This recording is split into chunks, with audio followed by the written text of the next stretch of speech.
Viewers all over the world, for some of you that are seeing me for the first time, Eze-Ana Ugochi tubelu Oraifite. Isiokwu anyị dị wee beta bụ importance of having an mouthpiece, part 2. Importance of having mouthpiece, part 2. Ọ bụ nkụzi anyị kọntra anyị bido yesterday wee kụzibe. Gịnị ka anyị na-ekwu maka ya? Na ị ga-enwerịrị ọnụ na-ekwuru gị. Ị ga-enwe ọnụ mmụọ ma ọ bụ ọnụ mmadụ na-ekwuru gị. Ihe ọ pụtara na ị ga-enwe ụta which you belong. Ihe ọ pụtara na a ga-akwụnye gị n'ọkụ. A ga-enwerịrị power source where you belong. Ị ma bụ ofeke. Ị ma bụ mmadụ na mmadụ gari. A ga-enwerịrị ya power source. Maka na osisi ọbụla nke nwere mgbọrọgwụ gbanyere ụkwụ na mmiri nwere ike ịkpọnwụ. Ọ ga-enwerịrị ebe isi amịta mkpụrụ, ebe isi amịta mmiri iji wee kwụrụ. Ya bụ na ihe ọ pụtara bụ na as long as na ebu mmadụ na ị ga-enwerịrị ya source of power. Ị ga-enwerịrị ebe ịkwụnyere onwe gị n'ọkụ. Ị ga-enwerịrị altar that speaks for you. Ị ga-enwerịrị ọnụ ga na-ekwuru mana mmadụ mana mmụọ ka ị wee kwụrụ n'ụkwụ gị na-abụ. If not, mgbe ikuku ga-eku, ebunu mmiri ga-atụkwa. Ị ga-agharị maka na ị nwere backbone. Before I gaba n'iru, o nwere ọkwa dị mkpa. Ọkwa dị mkpa bụ na anyị nọ na month of May. Our group rituals anyị na-eme na temple is still ongoing. You can join anywhere you are all over the world. Distance abụrụ ebara ya n'ọrụ mmanya na-arụ maọbụ na aja anyị na-achụ na temple. Ọ bụrụ na ị chọrọ ka ị sonye na ndị a ga-erota na aja ọnwa, ihe ị ga-eme ebe chat ya m na WhatsApp. Forward ya 3 prayer requests. Make token donation to the account number. I want it interested. Chat ya m na WhatsApp 0805-7837-672 or 0813-8243-871.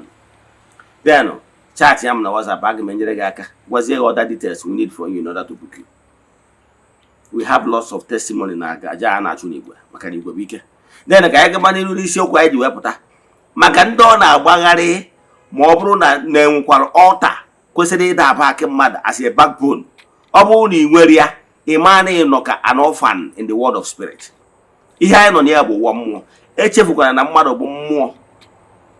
Now, ọ bụrụ na ị chọrọ na mmụọ gị kwetara na ịbụ mmụọ, ị kwesịrị ịkọnetị onwe gị ka ụwa mmụọ. Ka mmụọ na-ekwuru gị na mmụọ. Ọ mmụọ a na-ekwuru gị na mmụọ ga na-eprotect gị na mmadụ. Maka na spiritual control the physical. So that mgbe ọbụla agbara izu ọjọọ imegide gị, mmụọ anwa that altar ahụ ịkọnetịrị onwe gị to abịa for your rescue. Ọ bụrụ tata ka o bidoro initiation. I will explain. Do you know na mgbe ị nabatara altar ndị anyarị, ndị ụka okwukwe ọfụ, they will introduce you to ihe a na-akpọ baptism. Baptism abụ n'ikwenyego ihe a na-achọ ka ebugharịa ya brain kwụnye gị na altar nke ikwenyeziri ọfụ. Ihe a bụ initiation. Ịmara into that foreign altar. After the initiation, emere through baptism. Eme gị ihe a na-akpọ confirmation. Confirmation bụ na emego gị full-fledged member, committed member that belong to that particular altar. It's initiation ka ọ bụ. Etu a ka ọ dị ka okpere dị iche iche, nwere okpere dị iche iche na-eme ọtụtụ some certain acts iji wee welcome gị as a full-fledged member. Ọ dị na associations dị iche iche, ọ dị na okpere dị iche iche. Mana mma amara gị atụ, o nwere okpere ụka ụfọdụ dị iche iche, some spiritual sect ị ga-abịa, a ga-emere gị initiate. Yes, a ga-emere gị initiate. Whether ma akpọrọ ya consecration, whether ma akpọrọ ya initiation, whether ma akpọrọ ya confirmation, whether ma akpọrọ ya baptism, ihe niile abụ the same thing. Igbe whether ma akpọrọ ya ịba mmọnwụ, ọ bụrụ taa ka ọ dịba.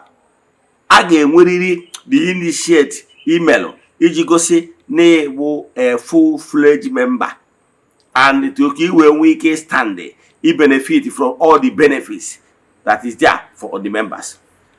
Ọ bụrụ taa ka ọ dịbara n'ala Igbo, ọ dị n'Igbo spirituality mma akọwala gị. N'Igbo spirituality mgbe anyị dị n'ụmụazị, anyị ga na-anụ maka ịba mmọnwụ ma ụfọdụ akpọ ya ịma mmanwụ.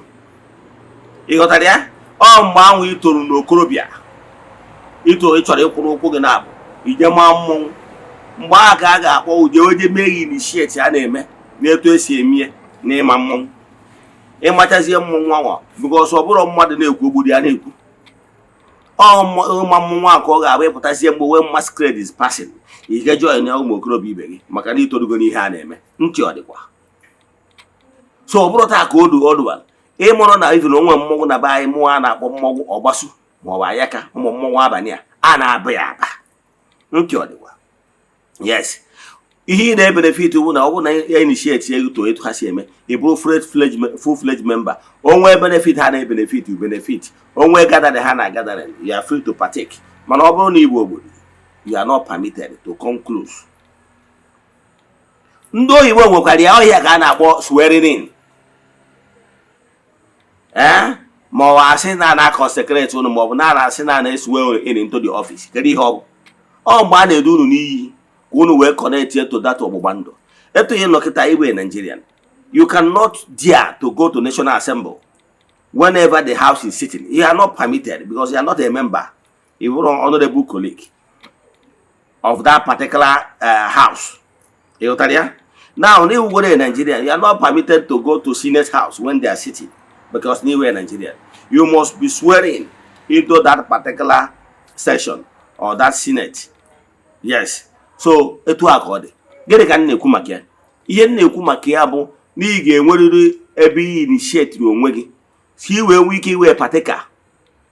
Etu akode na spirituality ka nna akwara. Ana ma ache gwa ihe dibo oke dibo ogene. Mana ọ because ni maro. Ikwunye onwe gi n'ọkụ na mmụọ onye ka nji se gi biko start building bridges of connection. Enwere onwe ha na-akpọ contact. Ebu mmadụ ị na-amadụgharị ịkpata gị ego mana ị nwere connection, ị nwere contact. I can tell you na contact ị nwere ike ịtụ afọ echi one mistake ị ga-eme one mistake ị ga-eme fụ na ihe niile anwa ịtụrụ na ngwa afịa gị na-enwere ike ịkọsifiketi ya mana o nwere ofu onye nwere ike inwe contact o wee nwee mgbe na ngwa afịa nwere problem ikpo onye nwere contact ọ malugo onye ọ ga-connect mee ihe o kwesịrị ime ịfụ na ngwa ahịa anwa na-aga enwe soft landing o nwere ka ọ bụrụ ngwa ahịa ma esizi agba esizi ntị ọ dịkwa etu aka ọ dị na mmụọ etu agha ịfụrụ worldly contact physical contact si alụ ọrụ etu aka spiritual contact si alụ ọrụ ị mara ihe kpatara ọtụtụ ndị mmadụ ji akwụnye onwe ha n'ọkụ maka na ọ dị mkpa because na spiritual control the physical. Etu ahụ ịmalụ na etu ahụ o si wee dị na mmadụ pụtalụ na ọ chọrọ ịzọ nwa na elected position. I can tell you na enwere so many fraternities, enwere so many associations, enwere political alignments, enwere so many groups na amaji n'anya iji wee fụ na this particular person say the truth. Etu ahụ esi enwe alignment, etu ahụ ka esi enwe na mmụọ. So man ihe na-achịkọwara as a spiritualist bụ na-ekwesịrị na ị ga-enwerịrị altar that you belong. It could be any particular altar obi gị nabatara. Yes. Ịmụrụ na ọ bụrụ na the point of even na iwe Christian mgbe a na-eme isi ka eme confirmation, at the point of email confirmation itozugo mee baptism itozu ewu ịgazi for any position in that congregation. Ịmara na ọ bụrụ na ebugoro Christian ka mma alụga you are not being baptized mana ị na-abịa ụka you are not be confirmed. O nwere some certain positions ị ga-achọ ka ebe anya for in that church amenye gị. You nwere idea because the were committed full-fledged member. Etu aka ọ dị n'ihe niile. Etu ị nọ kịta ị chọrọ ịbụ speaker of the house but you can't be a speaker because until you become a senator. You get a member, you will be able to qualify for maybe Senate President position. It's according to spirituality. So spirituality, all you can just say, start building bridges. Build from Chigi, build from your roots, build from recognizing your ancestors, recognizing your roots. Then you build bridges. So stop saying Elo as a waste of resources. Not true. Maka na ịmana okefeke adị agba mgbe ekere nkwụ ụkwa ihe o ji adị mma ka ibuild those bridges that are backbone mgbe o rejiere if you don't really have me, I'm going to here various times that building personal relations with more build future, because building on personal relations will here basal security. Because can what here you belong to many altars, go to altar, the altar where a priest will always be there to intercede for you. Remember you in the prayers, remember you in sacrifices, watching your back. Very important. You did very important table. Igbo spiritual the water called the battle. All nyabu dedication anwa ndị mmadụ na-eje eme n'okwu mmụọ dị iche iche na be nnukwu nne ma mekwu nna. A ga-enwerịrị altar that speaks for you. Very important. Maka ọ bụrụ na e nwere ọnụ na-ekwuru gị, ị mara na ịma anọ mgbe a na-eke nkwụ ụkwa, ọnya ka eji asị na ofe ka amụrụ mgbe eji ke nkwụ ụkwa. Mana ọ bụrụ na ị nwere onye nke maka na ụwa bụ ndị akakwa ndị na izo nwere ndị ka nwe ndị ka gị. Enwere ike ndị anwa ka gị nọ na mmụọ a na-akpa nkata gbasalụ ihe ga-eme n'ebe ndụ gị nọ. All that bridge is I build with us. No. This person is our own. We recommend him for so elevation, for so position. Man, ọ bụrụ na identify with the power that be. Nobody knows you. Nobody will recommend you for any promotion. So what I can tell you that spiritual benefits, ihe ọma dị iche na-eme na ndụ, na o nwere mmụọ recommended gị, o nwere mmụọ na-ekwu okwu n'isi gị, o nwere mmụọ recommended gị for promotion. So onye abatara o ji wee dị very important na ị ga-pay attention and build personal relations with ụmụ mmụọ. So stop seeing investing, doing your sacrifice, doing aje kwesịrị ịchụ as a waste of resources. Believe in me, ọ a waste of resources. Because no fake aghọtara the investment ihe ọpụtara bụ mmadụ invest na security. Onye amado ị nwere ike ịnọkịta isi kere ihe kpatara high profile individuals ji abụ ha na-aga ha na-emove on convoy togunwa wo feke na ihe security is all about. Nwere ike ịfụta ya nọ na waste ego na ihe gbasara security. Mana ịma na that ahịa abụrụ wasting of money, because ọ bụrụ na ọ banye n'aka ndị amaka ekwu, ọ banye n'aka ndị gọọmenti, ịfụ na ego ọ ga-eji wee je gbara onwe ma ọ bụrụkwa na ndụ ya dị karịrị ego spend na security for 20 years. Ịghọtara ya? O nwere oge ewu ofeke nwere ike ọmọrọ the importance of na-erụchara be gị tinye some security right, tinye security cameras. Ofeke nwere ike onye si ya this man just na-waste ego. But I can tell you that security light the man who tinyere, that security camera the man who tinyere abụrụ waste of money.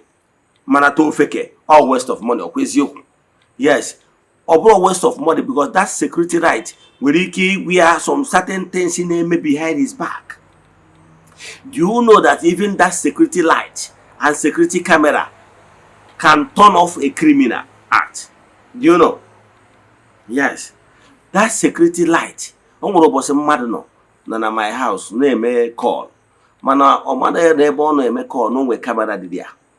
So ebe ọ na-eme call anwa na-agwa onye anwa na he doesn't want to talk much na-enwe camera si ya. But ọ mụrụ na ebe ọ nọ na camera dị ya na camera pick ya and the information got to me. Ịghọtara ya? Ihe na-achịkọwala gị bụ na sometimes you will not know some certain things here maro. So it will accord. So to fake building your house, putting cameras, all your photo as a waste of resources or yes. But to only the knowledgeable that understand how things work, man or waste of resources. So makaku one on one abo in our roll more in our complaint. That when I say the hard and I roll more. Na gị nwa na-arụ ọrụ mmụọ na-waste ego ke unu ka ọlụgoro une ka ọlụgoro by saving those money. O nwere ka mmụọ si eme ihe. Onye na-amụ amụ na niile anọkọta mee saraka, niile anọkọta support evangelism, niile anọkọta support propagation of Igbo spirituality. Ọ dị feel no west nyanwa na onwe ya ada support ọkwụ na enu ka o nwere ebe niile. Enwere ka mmụọ si eme ihe.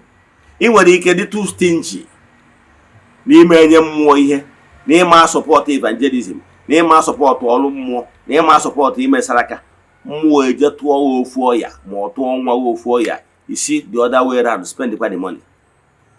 I can tell you, one of the principles of nature says, and I quote, givers never lack. Yes, givers never lack. That giving, once you give, you receive, is one of the principal laws of nature. So if you refuse to give forcefully, nature knows how to extract that particular money from you by force. And once they force you, you will receive bruises. Put me anywhere. Sometimes, for the matter for Kayana Noketa, ne arms giving, ne those things.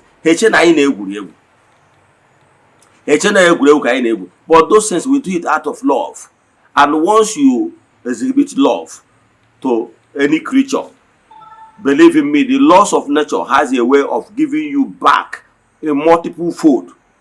But those people that says na ha dey achụ aja, na ha dey enyere ndị mmadụ aka etu ha nwere ike, ị na-ajụzi ha kere ihe ha ji ego ndị a mee, because nature knows how to strike a balance. Yes, onye na-afụ na ọ na-abụ osisi nọrọ, enwere natures, enwere oge udu mmiri, nwe oge ọkọchị, nwe oge harmattan. Ị na-afụ na ọ na nwere oge harmattan, osisi agba akwụkwọ. Nature knows how to detoxify those things. So mana ọ bụrụ na those akwụkwọ anwa na-ewere data akwụkwọ anwa agbụrụ agbụ, were sie ọgwụ, were mee other things, it's charity. It will not take anything away from that tree. Ịghọtara ya? Mana onye anwa jụrụ na ọ ma eweta those ihe anwa o kwesịrị oge o kwesịrị eweta ya, a ga-afọsụ ya ọgbụọ dị akwụkwọ, by that ọ ga-adị painful. So learn how to connect yourself to any altar of your choice. Ask your spiritual beings to guide you to the right path. Any altar, it could be in any altar you believe, a priest will be there to always intercede for you, to always pray for you, to always sacrifice so many things for your own good. Yes, a real priest knows on certain things so deprive you for the benefit of his spiritual children. So those things, your spirituality, now sacrifice, is for good. So don't be seeing it as a waste. No. Because you want to maybe 1 year, you say more, 2 years, you say more, 3 years, you say more. I can tell you, you go 3 years. You can see that nature will find a way or get snap with the woman. But I can tell you, a stage in time saves 9. Ihe anyị ji achụ aja ka wee gboo anyị nseke na ihe ọbụla ga-ebute ọya bute nsogbu n'ụzọ anyị. Ka nkwụsị ebe a. Inwe ajụjụ na nkụzi a ma ọ bụ na ị chọrọ ka agbaalụ gị afa miri emi, chat me on WhatsApp 08057837672 or 08138243871. Na screen gị ga-afụ numbers ndị mkpọrọ. May the blessings of Chukwu Oke pụrụ ime ihe niile be with you all. May you be protected. May you be favored. May you be uplifted. N'aha Chukwu Okike nke pụrụ ime ihe niile, onye ike na-esi n'aka ya bịa. Ka emesịa nụ, udo dịrị onye ọbụla.